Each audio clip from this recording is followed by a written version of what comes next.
महाराष्ट्रावर मुसळधार पावसापेक्षाही मोठं आसमानी संकट कोसळणार आहे। पुढचे 4 दिवस हे धोक्याचे आहेत। हवामान विभागानं हाय अलर्ट जारी केलेला आहे। बातमी पूर्ण पाहूयात त्याआधी तुम्ही HPN मराठी न्यूज चॅनल पहिल्यांदाच पाहत असाल आणि अजूनही चॅनलला सबस्क्राइब केलं नसेल तर नक्की सबस्क्राइब करा, जेणेकरून आमचे अपडेट्स लवकरात लवकर तुमच्यापर्यंत पोहोचतील। तर महाराष्ट्रात पुन्हा एकदा पावसाचा जोर वाढलाय। पुढील 24 तासांमध्ये राज्यातील अनेक भागांमध्ये हवामान विभागाकडून मुसळधार ते अतिमुसळधार पावसाचा इशारा देण्यात आलाय। पुण्यासह काही जिल्ह्यांना पावसाचा रेड अलर्ट जारी करण्यात आलाय।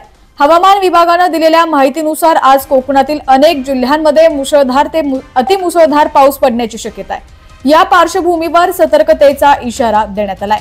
मुंबईबाबत बोलायचं झाल्यास मुंबईत पुढील 24 तास ढगाळ वातावरण राहणार असून अधूनमधून तीव्र पावसाच्या सरी कोसळतील असं हवामान विभागानं म्हटलेलं आहे। कोकणाप्रमाणेच मध्य महाराष्ट्रातही हवामान विभागाकडून अतिवृष्टीचा इशारा देण्यात आलाय। घाट भागात मुसळधार ते अतिमुसळधार पावसाचा अंदाज वर्तवण्यात आलाय। मराठवाड्यात देखील आज पावसाचा इशारा देण्यात आलाय। हवामान विभागानं दिलेल्या इशाऱ्यानुसार आज मराठवाड्यात विजांचा कडकडाट आणि वादळी वाऱ्यासह हलक्या ते मध्यम स्वरूपाच्या पावसाची शक्यता आहे।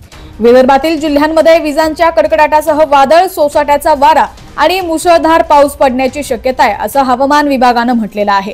दरम्यान पुण्यासह कोकणातील काही जिल्ह्यांना आज रेड अलर्ट देण्यात आलाय। पुण्यात पाऊस सुरूच असल्यानं खडकवासला धरणातील पाण्याचा विसर्ग दुपटीनं वाढवण्यात आलाय। त्यामुळे पुन्हा एकदा पुणेकरांना पूरस्थितीचा सामना करावा लागू शकतो।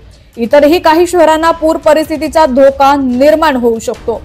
दरम्यान तुमच्या भागात देखील पावसाची काय परिस्थिती आहे ती देखील आम्हाला कमेंट सेक्शन मध्ये नक्की कळवा।